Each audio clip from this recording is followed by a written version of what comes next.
Hello बेटा, welcome to commerce classes. मैं पुरुषोत्तम sir. आज डिस्कस करेंगे हम इश्यू ऑफ शेयर्स के बारे में डिस्कस करेंगे।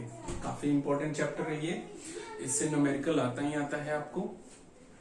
तो इश्यू ऑफ शेयर्स में हम सबसे पहले बात करते हैं, जैसा कि देखो इश्यू ऑफ शेयर्स यानी कंपनी अपने शेयर्स को मार्केट में सब्सक्रिप्शन के लिए ऑफर कर रही है। इश्यू ऑफ शेयर्स का मतलब क्या हुआ कि कंपनी अपने शेयर्स में पब्लिकली सब्सक्रिप्शन के लिए यानी परचेज करने के लिए मार्केट में ऑफर कर रही है। उसको हम क्या कहेंगे?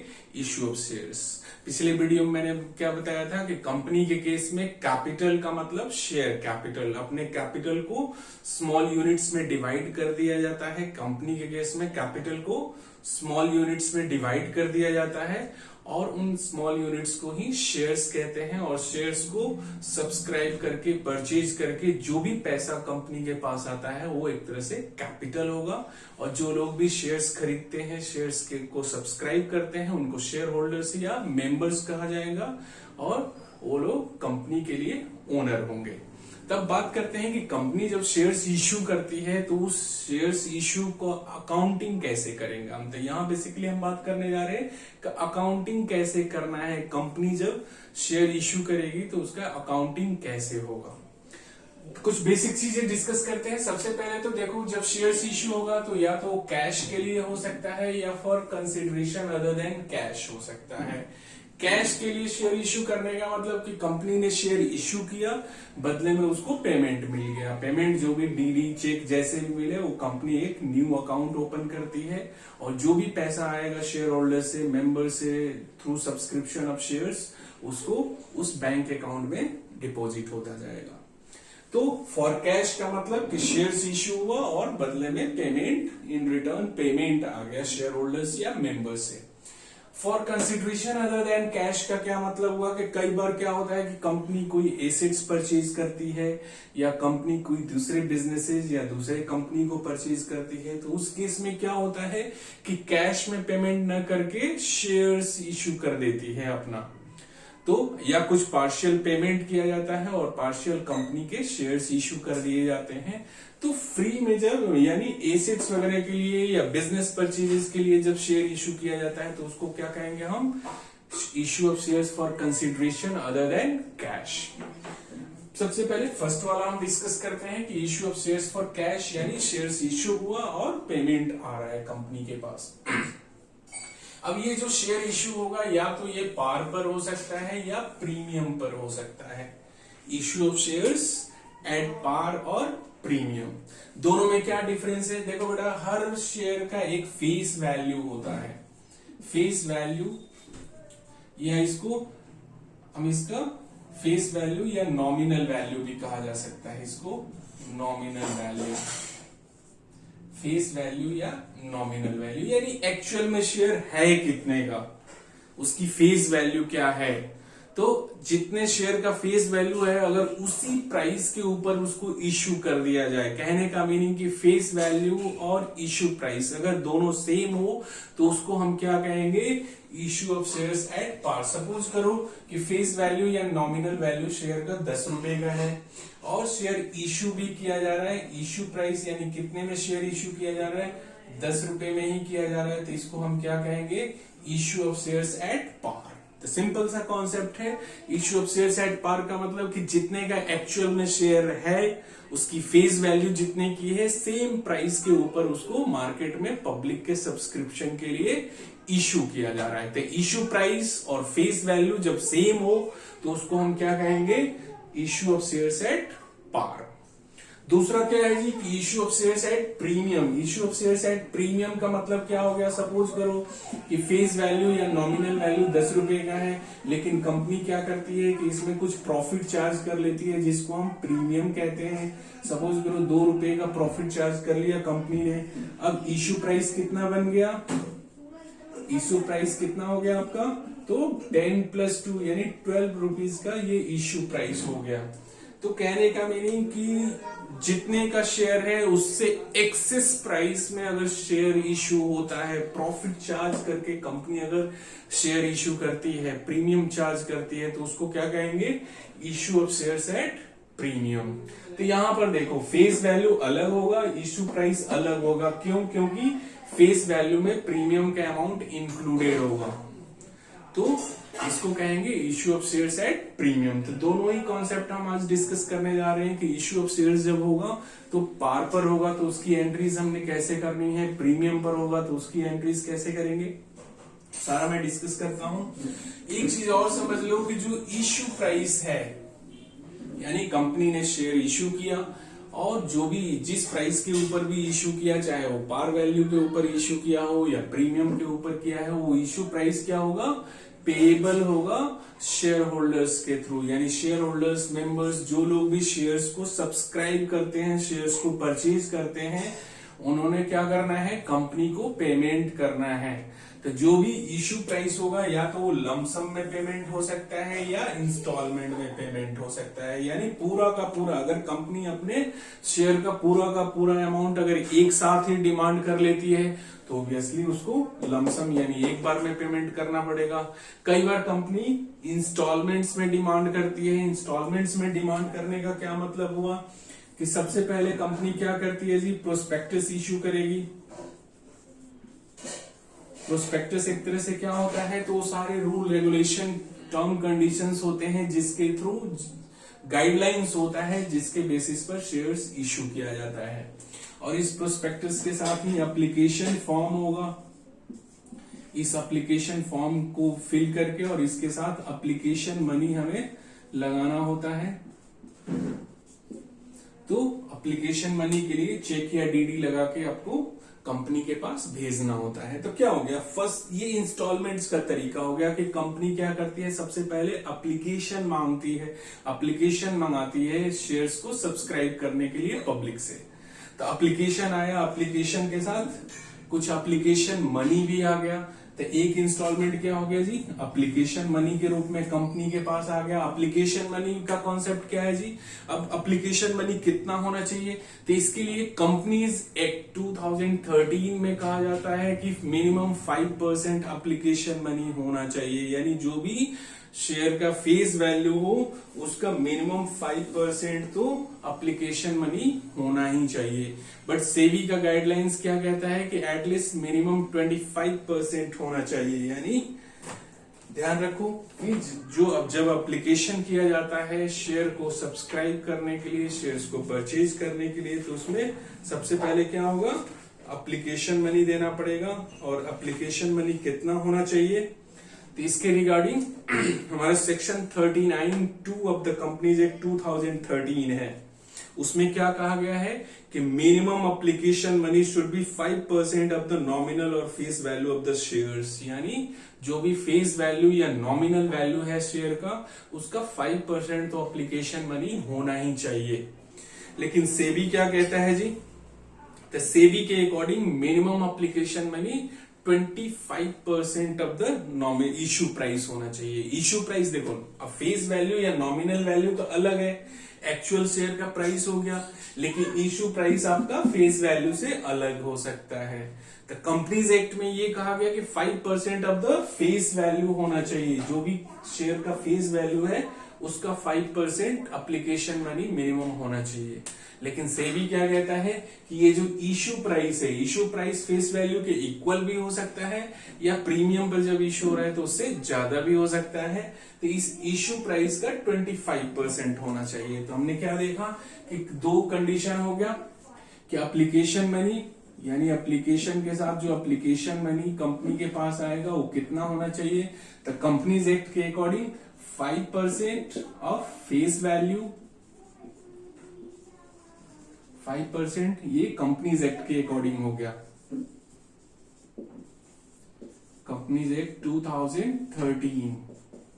इसके according 5% of the face value होना चाहिए। लेकिन सेबी के अकॉर्डिंग क्या है जी, सेबी का मतलब क्या हो गया, securities exchange board of India. SEBI के अकॉर्डिंग हमारी एप्लीकेशन मनी मिनिमम कितना होना चाहिए, तो 25% ऑफ इश्यू प्राइस। यानी जितने में शेयर इश्यू हो रहा है उस इश्यू प्राइस का 25% मिनिमम होना चाहिए। मैक्सिमम तो कुछ भी हो सकता है, उससे रिलेटेड इश्यू नहीं है। तो ये हमने एप्लीकेशन मनी का कॉन्सेप्ट देखा। तो सिंपली हमने क्या देखा कि पब्लिक जिनको भी शेयर्स खरीदना है वो एप्लीकेशन देंगे कंपनी के पास, एप्लीकेशन के साथ मिनिमम एप्लीकेशन मनी उनको देना होगा। उसके बाद कंपनी ये डिसाइड करती है कि किनको किनको शेयर्स हमें अलॉट करना है। तो उसके बाद कंपनी शेयर्स अलॉट करेगी, अलॉट के साथ ही अलॉटमेंट मनी का डिमांड करती है। उसके बाद कंपनी अलग अलग जब भी उसको रिक्वायर्ड होगी टाइम टू टाइम वो मनी का डिमांड कर सकती है, जो भी उसका शेयर का प्राइस है, इशू प्राइस है, वो डिमांड कर सकती है। तो फर्स्ट कॉल हो सकता है, सेकंड कॉल हो सकता है, थर्ड कॉल हो सकता है, लास्ट कॉल को हम फाइनल कॉल कहते हैं। जैसे मान लो सेकंड कॉल लास्ट कॉल है तो सेकंड एंड फाइनल कॉल कहा जाएगा, थर्ड कॉल अगर लास्ट है तो थर्ड एंड फाइनल कॉल कहा जाएगा।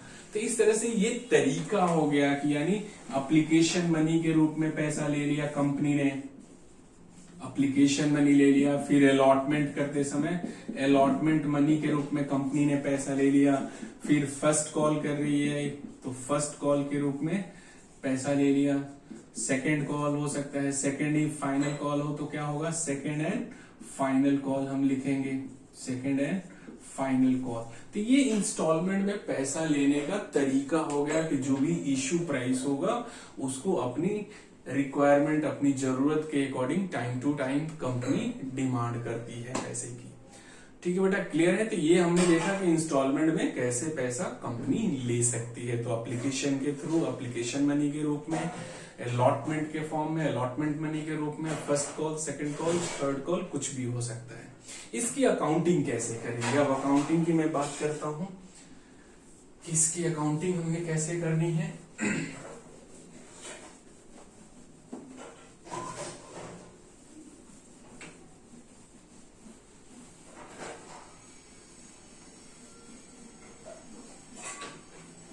अब अकाउंटिंग में हमने क्या देखा कि सबसे पहले अगर लमसम में पेमेंट आ रहा है, अगर issue price payable in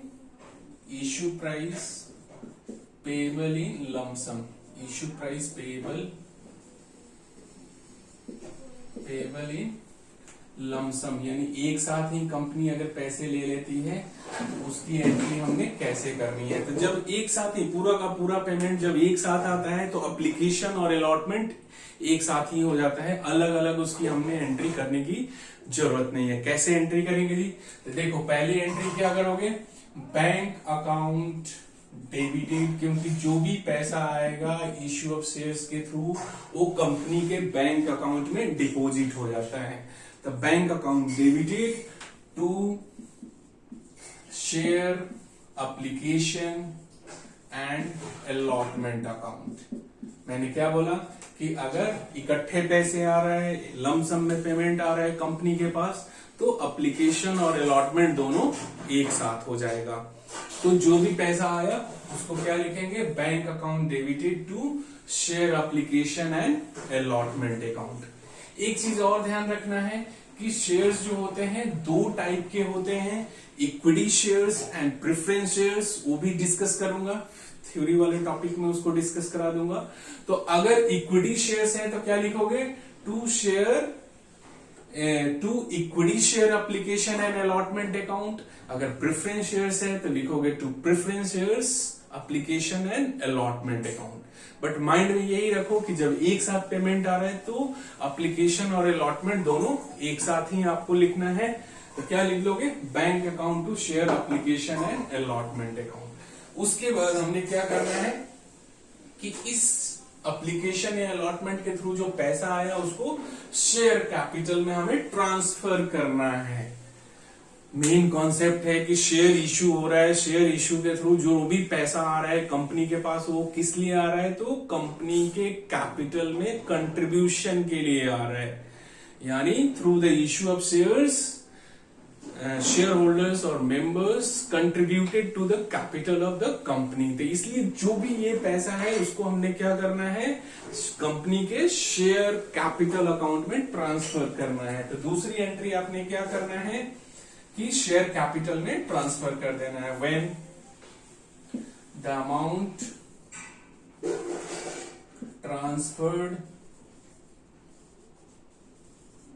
transfer to share capital ये क्या करना है, शेयर एप्लीकेशन और अलॉटमेंट के थ्रू जो भी पैसा आया उसको हमने क्या करना है, share application and allotment account debit कर दोगे और यहाँ पर शेयर कैपिटल क्रेडिट हो जाएगा। शेयर कैपिटल अकाउंट क्या हो गया आपका, क्रेडिट हो गया। सपोज करो 10 रुपए का शेयर था, 10 रुपए के हिसाब से आपके पास पैसे आ गए, तो 10 रुपीज से यहाँ पर क्या हो गया, bank account debit to share capital. जो भी नंबर ऑफ शेयर्स होगा उससे मल्टीप्लाई कर लोगे। ये जस्ट एग्जांपल के लिए मैं बता रहा हूँ कि 10 रुपीज का शेयर है, 10 रुपए का शेयर है, bank to share application and allotment इकट्ठे पैसा आ गया और वो जो भी अमाउंट ये 10 रुपीज का आया है उसको क्या करना है, शेयर कैपिटल में ट्रांसफर कर देना है। सिंपल सा कॉन्सेप्ट है। बट कई बार हमने क्या देखा कि प्रीमियम पर होता है। प्रीमियम पर होने का मतलब कि जितना फेस वैल्यू है शेयर का उससे एक्सेस प्राइस, उससे ज्यादा प्राइस में शेयर इश्यू हो रहा है, तो उस केस में क्या होगा, जो भी एक्सेस प्राइस है उसको प्रीमियम कहेंगे और प्रीमियम के अमाउंट जब भी कंपनी रिसीव करेगी तो उसको कहां ट्रांसफर करना है, सिक्योरिटीज प्रीमियम अकाउंट या सिक्योरिटीज प्रीमियम रिजर्व अकाउंट में। फिर से सुन लो, यानी फेस वैल्यू से एक्सेस प्राइस के ऊपर अगर शेयर इश्यू हो रहा है तो उसको हम क्या कहेंगे, issue of shares at premium. और जो भी प्रीमियम का अमाउंट रिसीव होगा उसको कहां ट्रांसफर करना है हमने, तो सिक्योरिटीज प्रीमियम रिजर्व अकाउंट। तो सपोज करो कि फेस वैल्यू हमारा 10 रुपए का था, जैसे पीछे एग्जांपल लिया था, इसमें कंपनी प्रीमियम 2 रुपए का चार्ज कर रही है, 2 रुपए का प्रीमियम चार्ज करके इश्यू प्राइस कितना हो गया जी, 12 रुपीज का। तो कितना पैसा आएगा, अब कंपनी के पास कितना आ जाएगा, 12 रुपीज का अमाउंट आ जाएगा। तो क्या एंट्री करोगे, bank account debited to share application and allotment account 12 rupees से एंट्री कर दोगे। उसके बाद जब शेयर कैपिटल में हमें ट्रांसफर करना होगा तो टोटल कितना अमाउंट है हमारे पास ट्रांसफर करने के लिए, 12 रुपीज, लेकिन एक्चुअल में शेयर तो 10 रुपए का ही है, तो यहां डेबिट तो होगा, share application and allotment 12 rupees से डेबिट होगा, लेकिन शेयर कैपिटल कितने से क्रेडिट होगा, 10 रुपीज से। रीजन बीइंग क्योंकि एक्चुअल में शेयर की फेस वैल्यू 10 रुपए की ही थी और जो 2 रुपए एक्सेस अमाउंट आया है उसको कहां हमने ट्रांसफर करना है, तो सिक्योरिटीज प्रीमियम रिजर्व अकाउंट। तो ध्यान रख लेना कि share application and allotment account debited 12 rupees, to share capital 10 rupees and to securities premium reserve account 2 rupees. तो इस तरह से हमने क्या देखा कि प्रीमियम के लिए जो भी अमाउंट रिसीव होता है उसको हमने क्या करना है, सिक्योरिटीज प्रीमियम रिजर्व अकाउंट में ट्रांसफर कर देना है। ये तो हमने देख लिया कि अगर लमसम में अगर इकट्ठे पैसा आता है तो उसकी एंट्री हमने कैसे करनी है। अब कई बार क्या होता है, मैंने क्या बताया कि इंस्टॉलमेंट में भी पैसा आ सकता है। इंस्टॉलमेंट का मतलब क्या हो गया कि एप्लीकेशन के समय कुछ अमाउंट आ गया, फिर अलॉटमेंट जब कंपनी करती है तो उस समय कुछ अमाउंट आ गया, और उसके बाद first call, second call, final call कुछ भी हो सकता है। तो अगर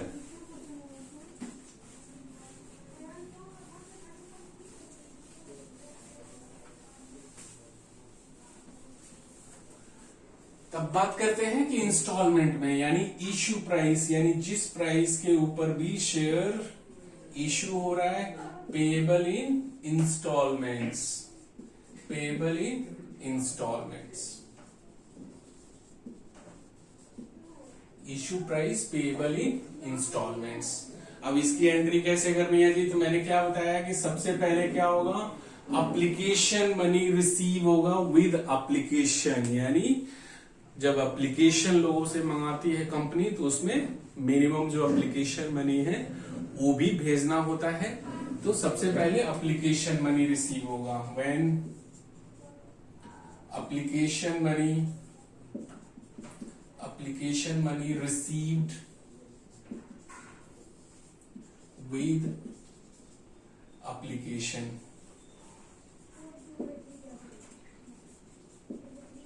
एप्लीकेशन मनी शेयर्स के लिए जब एप्लीकेशन मनी रिसीव होता है तो उसके साथ उसकी एंट्री क्या करोगे, सिंपल सा कॉन्सेप्ट है, बैंक अकाउंट डेबिटेड मैंने क्या बताया था कि शेयर कैपिटल के लिए जो भी अमाउंट रिसीव होगा वो कंपनी की एक सेपरेट बैंक अकाउंट में डिपॉजिट होता जाएगा।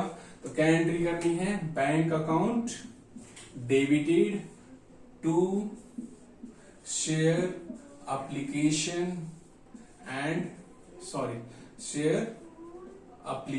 अकाउंट। अब ध्यान दो, यहां भी दो टाइप के आपके शेयर्स हो सकते हैं, इक्विटी शेयर्स और प्रेफरेंस शेयर्स। अगर इक्विटी शेयर्स है तो to equity shares application account, preference share है तो to preference share application account. इस तरह से आप ऐड कर दोगे। अब एक चीज और है कि अगर फेस वैल्यू पर है तो सिंपल सा कोई दिक्कत नहीं है, लेकिन अगर प्रीमियम पर है तो ऑब्वियसली फेस वैल्यू से एक्सेस अमाउंट आया होगा।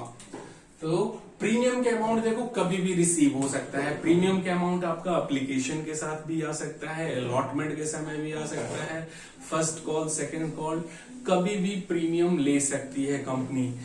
तो अगर क्वेश्चन में मेंशन है तो उसके अकॉर्डिंग चलना है। अगर क्वेश्चन में कुछ भी मेंशन नहीं है, क्वेश्चन साइलेंट है कि प्रीमियम के अमाउंट कब रिसीव हो रहा है, तो नॉर्मली हम अलॉटमेंट के समय प्रीमियम के अमाउंट की एंट्री करते हैं। बट सबसे पहले तो क्वेश्चन को आपने फॉलो करना है। सपोज करो मैं बात करता हूं कि यहां पर एप्लीकेशन के साथ ही प्रीमियम का अमाउंट रिसीव हो रहा है। शेयर की वैल्यू, फेस वैल्यू या शेयर का इश्यू प्राइस जो था, क्या हम देख रहे हैं कि जो शेयर का प्राइस है उसमें से 10 रुपए और प्लस 2 रुपए का प्रीमियम रिसीव हो रहा है, तो टोटल 12 रुपीज हो गया। मान के चलो कि एप्लीकेशन के समय हम टोटल 12 रुपए रिसीव कर रहे हैं, ठीक है। अब क्या होगा, सेकेंड एंट्री हमने क्या करनी है कि ये जो भी एप्लीकेशन मनी के रूप में अमाउंट रिसीव हो गया कंपनी को, उसको शेयर कैपिटल में ट्रांसफर न करना है, क्योंकि ये पूरा अमाउंट कैपिटल के लिए है। तो क्या होगा, ये अमाउंट ट्रांसफर करना है। क्या लिखोगे, when application money transferred to share capital account. ध्यान दो, अगर केवल शेयर का अमाउंट रिसीव हो रहा है, यानी 10 रुपए अमाउंट एप्लीकेशन मनी का था वो रिसीव हुआ, केवल शेयर है, इसमें प्रीमियम नहीं है, तो सिंपली क्या करना है जी, यहां पर बैंक टू शेयर एप्लीकेशन और share application account debited to share capital account. ये 10 रुपीज से आप एंट्री कर दोगे। लेकिन अगर प्रीमियम का भी अमाउंट रिसीव हो रहा है, अगर यहां पर 12 रुपीज रिसीव हुआ है जिसमें 2 रुपए का अमाउंट प्रीमियम का है, तो फिर क्या करना है, यहां पर 12 रुपीज जो रिसीव हुआ उसको 10 रुपीज तो शेयर कैपिटल में चला गया, बाकी 2 रुपए का जो अमाउंट है उसको कहां करना है, सिक्योरिटीज प्रीमियम रिजर्व अकाउंट में ट्रांसफर कर दोगे। तो एंट्री क्या बन जाएगी, share application account debited 12 rupees to share capital 10 rupees and to securities premium reserve account 2 rupees. तो इस तरह से सिंपल सा कॉन्सेप्ट है कि शेयर के लिए जो भी अमाउंट रिसीव हुआ उसको शेयर कैपिटल में ट्रांसफर करो, प्रीमियम के लिए जो भी अमाउंट रिसीव हुआ उसको सिक्योरिटीज प्रीमियम रिजर्व अकाउंट में ट्रांसफर कर देना है। क्लियर है। इस तरह से एप्लीकेशन का हमने अमाउंट रिसीव किया, एप्लीकेशन के समय प्रीमियम का अमाउंट भी रिसीव हो सकता है। अगर प्रीमियम का अमाउंट रिसीव होता है तो इस तरह से एंट्री कर दोगे। अब एक बार जब एप्लीकेशन मनी रिसीव हो गया तो क्या होगा, कंपनी शेयर्स का अलॉटमेंट करती है। शेयर्स का अलॉटमेंट करती है तो अलॉटमेंट मनी को ड्यू करती है, तो उसकी क्या एंट्री करोगे, when allotment money is due, यानी जब अलॉटमेंट मनी ड्यू होता है तो उसकी एंट्री क्या करनी है, लिख लो, share allotment account debited to share capital account. Share allotment account debited to share capital account, यानी जो भी अलॉटमेंट के समय पैसा कंपनी ने लेना है उसको शेयर कैपिटल में ट्रांसफर कर दिया गया। अब कंपनी के पास ये राइट हो गया कि वो शेयर होल्डर से इस अलॉटमेंट मनी का डिमांड कर सकती है। इसको हम क्या कहते हैं, अलॉटमेंट मनी ड्यू हो गया। उसके बाद क्या होगा, इस अलॉटमेंट मनी को रिसीव किया जाएगा। When allotment money is received, अगर अलॉटमेंट मनी रिसीव होता है तो क्या एंट्री करोगे, bank account debited to share allotment account. यहां पर क्या हो गया, हमने अलॉटमेंट को रिसीव कर लिया है। तब दोनों में देखो डिफरेंस है, यहां पर क्या हुआ था कि पहले एप्लीकेशन मनी रिसीव हुआ और फिर उसको शेयर कैपिटल में हमने ट्रांसफर किया, लेकिन यहां पर पहले हमने अलॉटमेंट मनी को शेयर कैपिटल में ट्रांसफर कर रहे हैं और फिर उसको रिसीव किया जा रहा है। तो बेसिक डिफरेंस ध्यान रखना, क्योंकि एप्लीकेशन के समय हमें पहले पैसा आ गया था, लेकिन यहां पर पहले हमने ड्यू करना है और फिर उसको रिसीव करना है। अब यहां भी सेम कॉन्सेप्ट है कि केवल शेयर का अमाउंट यानी फेस वैल्यू का अमाउंट रिसीव हो रहा है, 10 रुपए का है, 10 रुपए ही आया तो 10 रुपए से एंट्री कर दो, कुछ नहीं करना है। लेकिन अगर इसमें प्रीमियम का भी अमाउंट इंक्लूडेड है और टोटल 12 रुपीज का अगर आपका अलॉटमेंट मनी ड्यू हो रहा है तो उसमें क्या लिखेंगे, ये एंट्री आप 12 रुपीज से करोगे। और शेयर अलॉटमेंट आपका 12 रुपीज से ड्यू हुआ, तो जो शेयर कैपिटल का अमाउंट है, जो शेयर का अमाउंट है उसको तो शेयर कैपिटल में ट्रांसफर करो, और प्रीमियम का जो भी अमाउंट है उसके लिए securities premium reserve account credit कर दोगे, यानी 2 रुपए का ये अमाउंट ये सिक्योरिटीज प्रीमियम रिजर्व अकाउंट में क्रेडिट हो जाएगा। फिर रिसीव करोगे तो bank to share allotment 12 rupees से कर लोगे। तो सिंपल सा कॉन्सेप्ट है कि अगर केवल शेयर का अमाउंट रिसीव हो रहे हैं तो शेयर कैपिटल में जाएगा, प्रीमियम का अमाउंट रिसीव हो रहा है तो उसको सिक्योरिटीज प्रीमियम रिजर्व अकाउंट में ट्रांसफर करते जाओ। अब बिल्कुल अलॉटमेंट की तरह ही आपका फर्स्ट कॉल, सेकंड कॉल या फाइनल कॉल कुछ भी हो सकता है, इसमें कोई चेंज नहीं होगा। कुछ भी, चाहे फर्स्ट कॉल हो, सेकंड कॉल हो या फाइनल कॉल हो, पहले अमाउंट ड्यू होगा और फिर वो रिसीव होगा। जैसे फर्स्ट कॉल की मैं बात करता हूं, when first call money is due, first call अगर ड्यू हो रहा है तो कैसे एंट्री करोगे जी, तो क्या लिखना है, share first call account debited to share capital. अब यहां भी सिंपल वही कॉन्सेप्ट है कि अगर केवल शेयर का प्राइस है 10 रुपए है तो 10 रुपए से एंट्री कर दोगे एज इट इज, लेकिन अगर प्रीमियम भी है तो कितना हो जाएगा, अगर 12 रुपीज आप ड्यू कर रहे हो और इसमें 10 रुपए शेयर का अमाउंट है और 2 रुपए प्रीमियम है, तो ये 2 रुपए आपका SPR यानी सिक्योरिटीज प्रीमियम रिजर्व अकाउंट को क्रेडिट हो जाएगा। जस्ट जैसे अलॉटमेंट में हमने किया है वैसे ही फर्स्ट कॉल का भी करना है। केवल शेयर प्राइस रिसीव हो रहा है तो शेयर कैपिटल में ट्रांसफर करो, प्रीमियम का भी अमाउंट रिसीव हो रहा है तो उसको सिक्योरिटीज प्रीमियम रिजर्व अकाउंट में ट्रांसफर कर दो। और जब रिसीव करोगे, when amount of first call received, amount of first call received, वैसे ही जैसे अलॉटमेंट में हमने एंट्री की, क्या करना है, bank account debited to share first call account, bank account debited to share first call account. अब इसमें भी वैसे ही कॉन्सेप्ट है, अगर इक्विटी शेयर्स है तो इक्विटी शेयर्स लिख दोगे, प्रेफरेंस शेयर्स है तो प्रेफरेंस शेयर्स लिख दोगे। तो ये बेसिक एंट्रीज हैं जो इश्यू ऑफ शेयर्स के केस में हमें करना पड़ता है। इसके अलावा और कुछ कॉन्सेप्ट इसमें हम डिस्कस कर सकते हैं।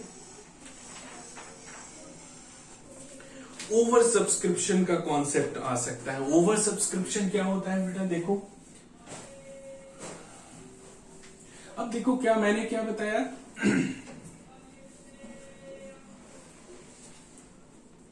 कि जब भी कंपनी शेयर्स इश्यू करती है तो जरूरी नहीं है कि नंबर ऑफ शेयर्स जो कंपनी ने इश्यू करना है उतना ही सब्सक्रिप्शन पब्लिक से आए।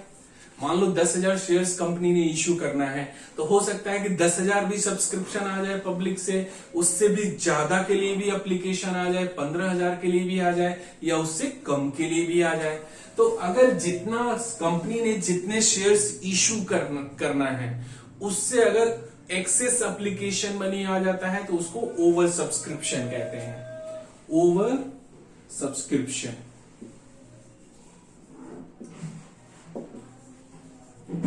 ओवर सब्सक्रिप्शन ऑफ शेयर्स का मतलब क्या हो गया कि जितने शेयर्स कंपनी ने इश्यू करना है उससे ज्यादा शेयर्स के लिए एप्लीकेशन आ गया। सपोज करो 10,000 शेयर कंपनी इश्यू करने जा रही है और एप्लीकेशन आ गया कितने के लिए, 15,000 शेयर्स के लिए।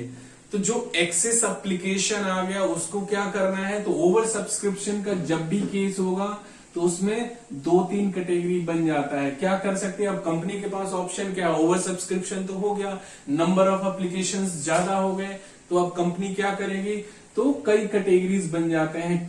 कुछ एप्लीकेंट्स को तो फुल अलॉटमेंट हो जाता है, यानी जितना उन्होंने शेयर्स के लिए अप्लाई किया उनको पूरा का पूरा शेयर अलॉट कर दिया गया, तो उसको क्या बोलते हैं, फुल अलॉटमेंट। यानी कुछ ऐसे शेयर होल्डर्स होंगे जिन्होंने जितने शेयर्स के लिए अप्लाई किया उतने शेयर्स उनको दे दिए गया, तो क्या कहेंगे, फुल अलॉटमेंट। और क्या केस हो सकता है जी, पार्शियल अलॉटमेंट हो सकता है, पार्शियल अलॉटमेंट हो सकता है। पार्शियल अलॉटमेंट को ही हम प्रोरेटा कहते हैं, प्रोरेटा। प्रोरेटा का मतलब क्या हो गया, पार्शियल अलॉटमेंट्स, यानी नंबर ऑफ एप्लीकेशंस तो ज्यादा है लेकिन उनको जो शेयर अलॉट किया गया वो कम किया गया था। ऐसा कंपनी कर सकती है कि कुछ शेयर होल्डर्स के एक्सेस ज्यादा एप्लीकेशन है बट उनको कम शेयर दिया जाएगा, पार्शियल दिया जाएगा। जैसे मान लो सपोज करो कि कुछ शेयर होल्डर्स हैं, एक शेयर होल्डर्स है जिसने 100 शेयर के लिए अप्लाई किया था लेकिन कंपनी क्या कर रही है, उसको 80 शेयर्स ही दे रही है, तो इसको क्या कहेंगे, पार्शियल या प्रोरेटा अलॉटमेंट। यानी नंबर एप्लीकेशन ज्यादा शेयर्स के लिए था लेकिन उनको शेयर कम अलॉट किया गया। कुछ शेयर एप्लीकेंट्स ऐसे भी हो सकते हैं जिनको रिजेक्ट किया जा सकता है, उनके एप्लीकेशन को रिजेक्ट किया जा सकता है, तो उसको हम क्या कहेंगे कि उनकी एप्लीकेशन रिजेक्ट हो गई, यानी उनको बिल्कुल ही शेयर अलॉट ही नहीं किया गया। तो इस तरह से अलग अलग कैटेगरीज कंपनी कर सकती है, किसी को फुल अलॉटमेंट कर सकती है, किसी को पार्शियल अलॉटमेंट यानी प्रोरेटा बेसिस पर शेयर अलॉट किया जा सकता है, और कुछ ग्रुप्स के एप्लीकेशन रिजेक्ट्स भी हो सकते हैं या इसका कॉम्बिनेशन भी हो सकता है। यानी कंपनी जो भी शेयर्स इश्यू कर रही है कुछ को फुल अलॉटमेंट करे, कुछ को पार्शियल और कुछ के शेयर्स को रिजेक्ट कर दे, ऐसा भी कर सकती है। तब देखो क्या होता है कि फुल अलॉटमेंट में है तो कोई प्रॉब्लम नहीं है, रिजेक्ट हो गया तब भी कोई इश्यू नहीं है, पैसा रिफंड हो जाएगा। लेकिन पार्शियल अलॉटमेंट होता है तो पार्शियल अलॉटमेंट के केस में जो एक्सेस, अब एप्लीकेशन, नंबर ऑफ एप्लीकेशंस ज्यादा है, अलॉटमेंट उनको कम शेयर किया गया, तो जो एक्सेस एप्लीकेशन मनी है उसको क्या करना है जी, तो डिपेंड करता है क्वेश्चन पे।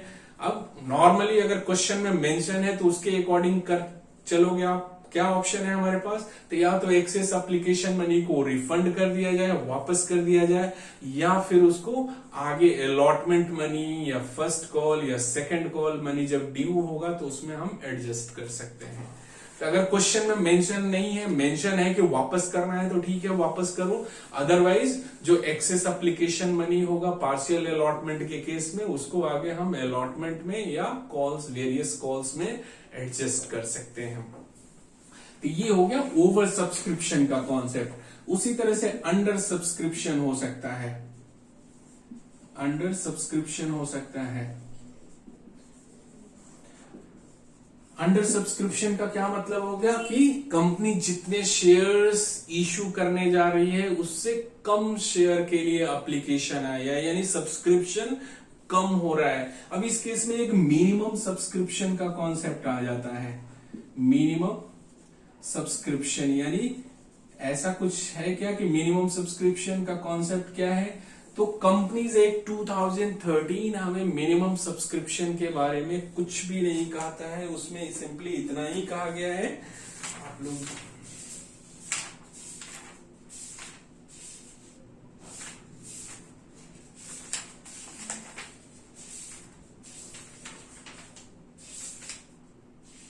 मिनिमम सब्सक्रिप्शन के बारे में देखो कि सेबी का गाइडलाइंस है। सेबी का गाइडलाइंस क्या कहता है कि if a company does not receive the minimum subscription it can not allot the shares, यानी जब तक कंपनी के पास मिनिमम सब्सक्रिप्शन रिसीव ना हो जाए तब तक कंपनी शेयर अलॉट नहीं कर सकती है।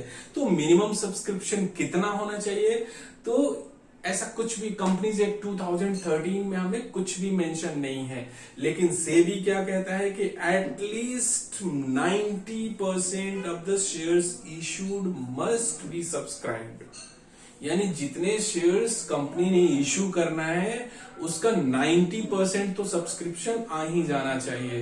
अगर 90% नहीं आता है तो कंपनी शेयर्स को अलॉट नहीं कर सकती है।